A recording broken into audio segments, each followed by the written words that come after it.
Douglas Bickford. It is the 14th of May, 2021. Why Douglas Bickford is on YouTube teaching, and I'm teaching self-esteem and self-love out of the book, The Portable Therapist, by Dr. of Psychology Susanna McMahon. Uh, she's a doctor, folks, in psychology, so she knows the brain. So anything I get comes out of this book. And I am here because 65 years I had no self-esteem.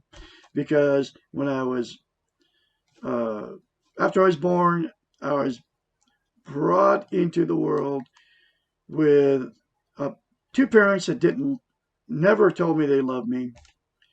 In fact, it was so bad that our father sexually molested all of us. Okay.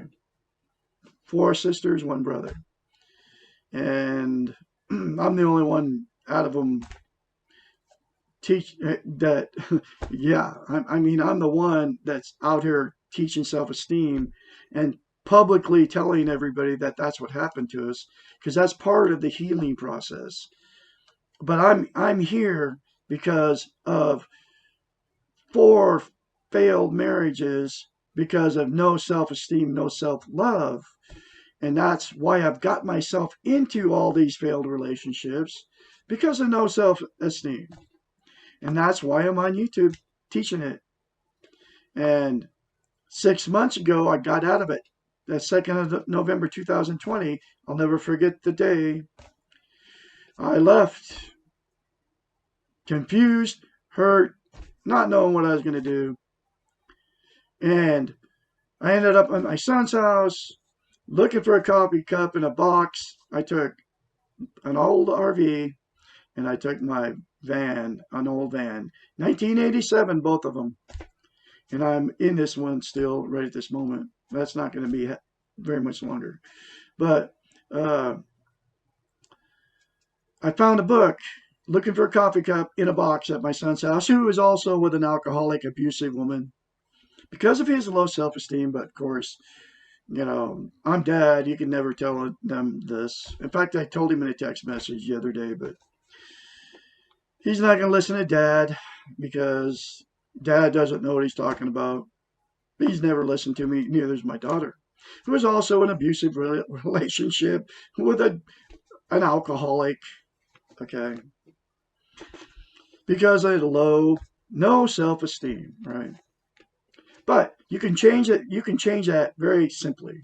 And it's a concept that came out of this book. And that's where I got it. And I'm full of self-esteem now, self-love, because of this one concept. All you got to do is look yourself in the mirror and say, I love you. Do it daily. Keep doing it. Don't stop. And then the other thing you can do, you can continue to watch me, because I'm going chapter by chapter through the book, The Portable Therapist. You can continue to watch me, and then you can get the book, because the book is in the description. It's a link to the book. You can get it all over the internet. Mine's to Amazon or whatever. And you can get the book. It's very cheap. It will change your life, folks. That's what I suggest you do. Get the book and read it for yourself. And continue to watch me, and please share and like my videos.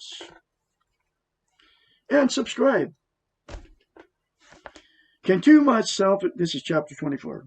Can too much self-esteem lead to self-centeredness? No. You cannot have too much self-esteem. It is a process, not a goal, not a commodity. It is something that you practice every day. Self-esteem is a feeling about yourself coupled with behaviors towards yourself. It means being secure and feeling loved and strong and capable. There will be times when you feel less secure or loved or capable. There are times when you will become more vulnerable to the weak ego, and you may well want others to put you in the center of their lives and fulfill your needs. Self-centeredness develops when there is not enough self-esteem, self-love. The best solution to feeling the need for others to take care of you is to give yourself more of what you're wanting others to give. I've been doing it for about 4 or 5 months now. If you need attention, give yourself lots of attention. If you need to hear compliments and to be praised, praise and flatter yourself. I've been doing that. I'm a musician, man. I've been praising and complimenting myself about my piano playing, my guitar playing. In fact, I'm putting it up on YouTube videos. It's in these channels, right? And the more I put them up, the more I compliment myself, the better they get. Okay. And it's my piano playing is just like I'm playing a piano from composers that are dead 500 years. Bach, Stravinsky, Tchaikovsky, all of them, and it's just beautiful stuff. Okay, anyway, say exactly what you most want to hear. If you do not believe yourself, how can you believe it when others say it? I say it in the mirror to me. Okay.